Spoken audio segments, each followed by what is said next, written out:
everybody, welcome. Come on in and smash that subscribe button on your way in if you have not yet. It will cost you nothing, only a nanosecond of your time. Okay, ladies and gentlemen, guys and girls, let's get into it. I'm sorry I could not get through Megan's podcast. 45 minutes listening to her trying to be a young teenager again is truly more than I can bear. I see the transcript is in my inbox and I'll pay some attention to it tonight. But I see and heard she spoke about the miscarriage once again. Oh dear, what a joke. And I actually mean a joke. This is what Megan said.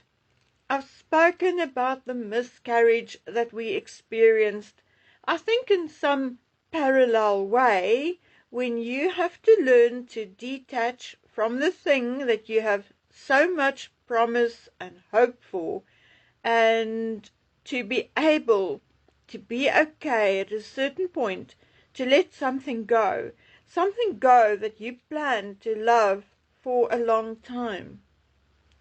You know, it just doesn't make sense. We either love or we don't. We don't plan on loving something. Anyway, my friends, I've listened to her saying this a few times. I read it a few times, and I'm almost 99.99999% sure that is not how a mother or woman speaks about a miscarriage.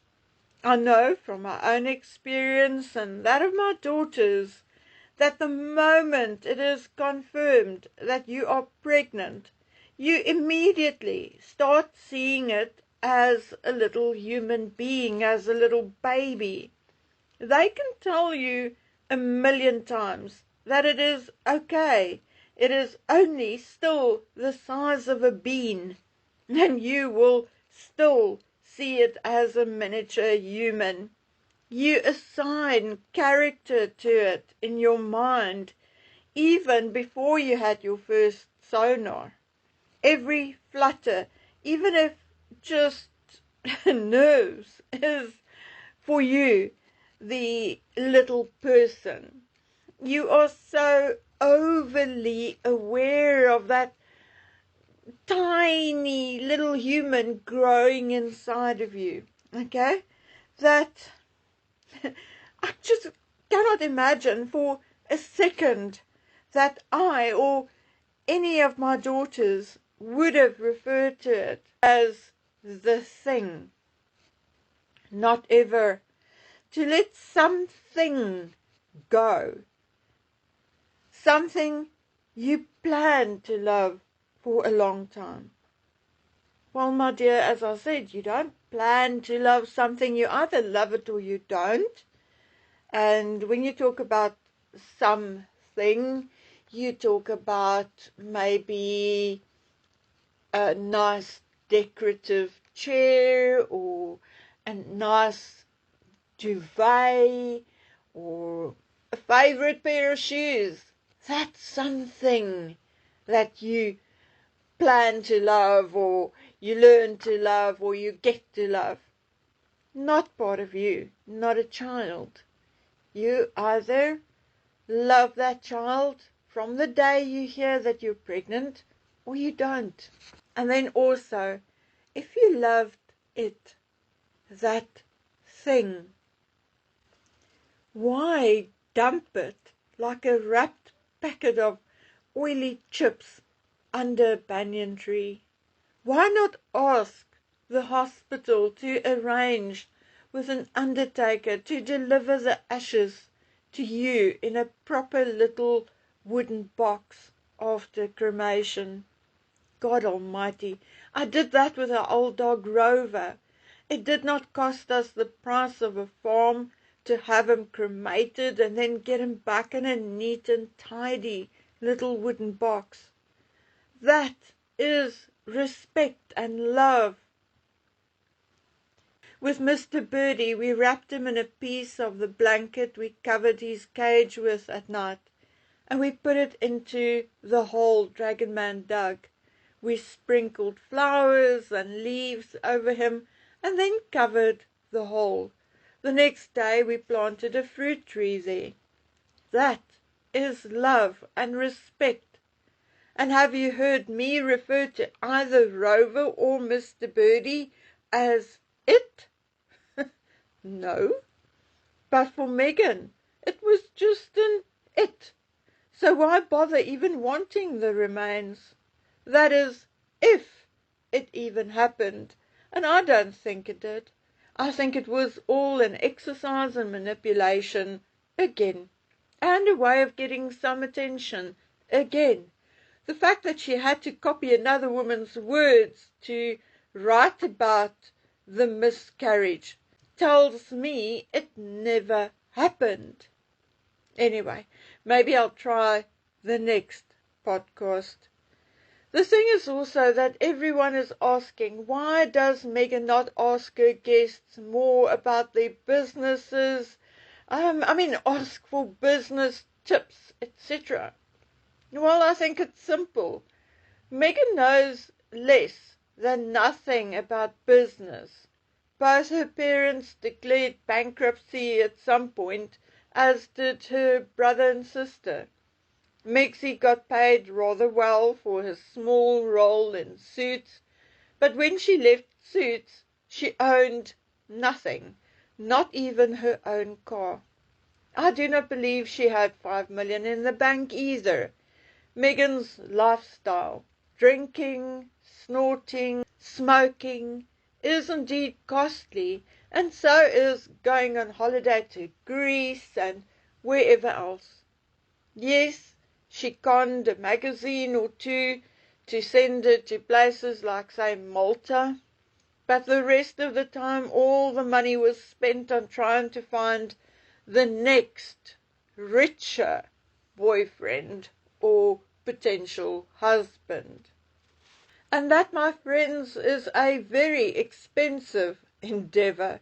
You have to go to the right places, fly first class, frequent exclusive resorts, and so on and so on.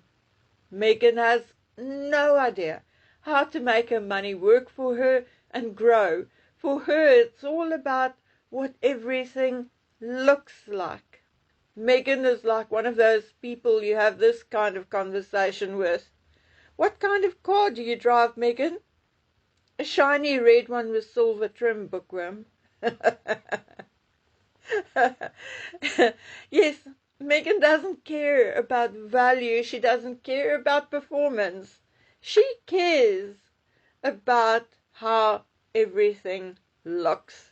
Megan has no concept about the future. As girls, my dad used to grill my sister and I. What if your father or husband suddenly pass away? What if you lose an eye, a hand, or a leg? How are you going to survive financially or otherwise? How are you going to take care of yourself? We were always taught to have some kind of plan or contingency plan for the future, a plan B. Megan does not seem to even understand the concept of tomorrow or next week, never mind the future. Megan loves buying jewelry, but she always buys these tiny, insignificant $100 to $300 cutesy stuff, none of which are really investment pieces. Megan's choice in jewelry reflects her immaturity and delusions. Megan has no sense of self. She is also unable to physically look at herself and see herself the way the rest of the world sees her. Taking it all into consideration, we can all see that the package, which is Meghan Markle, has no realistic clue how the monarchy works, how business works, how the world works, or how humanity works. You can only expect so much from an empty vessel. So to expect her to really get tips from successful businesswomen is like expecting a toddler to balance the books of a multi-million-dollar conglomerate. Meghan obviously being the toddler in this scenario. Now look, I cannot predict the future, but with Meghan lurking in the background like a bad omen, my personal hopes for a classy, mysterious, hard-working, fantastical royal house again is basically non-existent.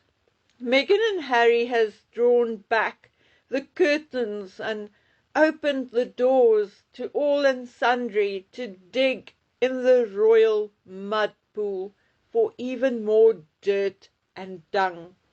For as long as Harry is a royal and fights the British, be it Ravek Home Office or the British media, it will not only reflect badly on him, but also on the royal family. Public opinion is indeed changing fast, no matter what anyone says.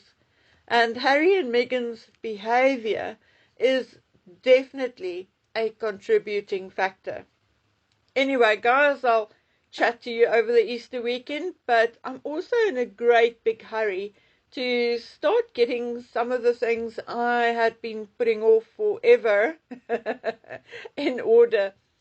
And yeah, I'm going to do as much as I can over the weekend, and I will report back to you as to how far I got.